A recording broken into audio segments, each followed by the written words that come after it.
মুখ্যমন্ত্রী মমতা বন্দ্যোপাধ্যায়ের উদ্যোগে সঙ্গীত মেলা ও পৌষ মেলার সমাপ্তি। আজ ২রা জানুয়ারি শুক্রবার মাননীয় মুখ্যমন্ত্রী মমতা বন্দ্যোপাধ্যায়ের উদ্যোগে ও তথ্য সংস্কৃতি বিভাগের পরিচালনায় রবীন্দ্র সদন চত্বরে এবং মোহরকুঞ্জ মাঠে শুরু হয় ২৫শে ডিসেম্বর থেকে ১লা জানুয়ারি পর্যন্ত সঙ্গীত মেলা ও পৌষ উৎসব ২০২৫-এর আয়োজন। প্রতিদিন বিকেল ৫টা থেকে রাত্রি ৯টা পর্যন্ত মঞ্চে বিভিন্ন অনুষ্ঠানের আয়োজন, গান, মেলা ও প্রদর্শনী ও পিঠে-পুহি। ১লা জানুয়ারি এই অনুষ্ঠানের সমাপ্তি হয়।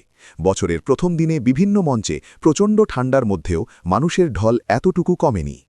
এই অনুষ্ঠান উপলক্ষে গগনেন্দ্র কর্মশালায় চলেছে নচিকেতা ঘোষ, সলিল চৌধুরী ও গৌরীপ্রসন্ন মজুমদারের শতবর্ষের শ্রদ্ধাঞ্জলি ও প্রদর্শনী।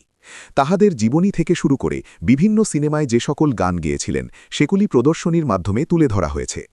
এছাড়াও মেলাতে মহিলাদের হাতের কাজের জিনিস, পিঠে-পুলি থেকে শুরু করে অন্যান্য সামগ্রী, এমনকি বিভিন্ন ধরনের খাবার মেলায় দেখা যায়।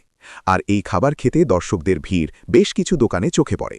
যেমন পৌষ উৎসব চলে মোহরকুঞ্জে, বরিশা ক্লাব মাঠে, টালা প্রত্যয় পূজা প্রাঙ্গণে, তেমনি সঙ্গীত মেলার আয়োজন করেন একতারা মঞ্চ, রবীন্দ্র সদন থেকে শুরু করে অন্যান্য মঞ্চে।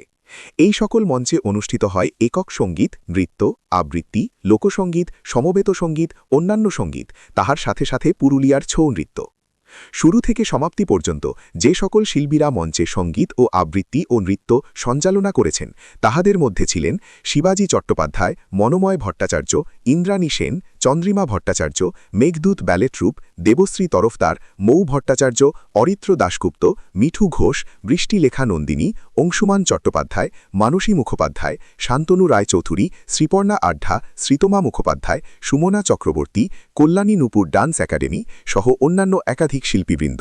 এই অনুষ্ঠানকে ঘিরে রবীন্দ্র সদন চত্বর থেকে শুরু করে মোহরকুঞ্জ মাঠ বর্ণময় হয়ে উঠেছিল সঙ্গীতপ্রেমী মানুষের ও দূরদূরান্ত থেকে আসা দর্শকদের, এবং তার সাথে সাথে ভিড় জমিয়েছিল পেটুক রসিকদের, যাহারা বছরের প্রথম দিনটা মুখে সাদা না খাবার খেয়ে আনন্দ উপভোগ করলেন।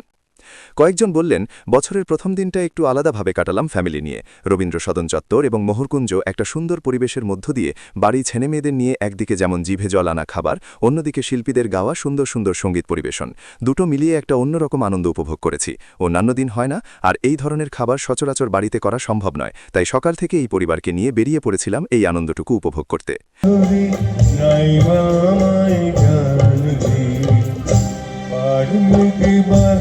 ভালো আমাকে জানলে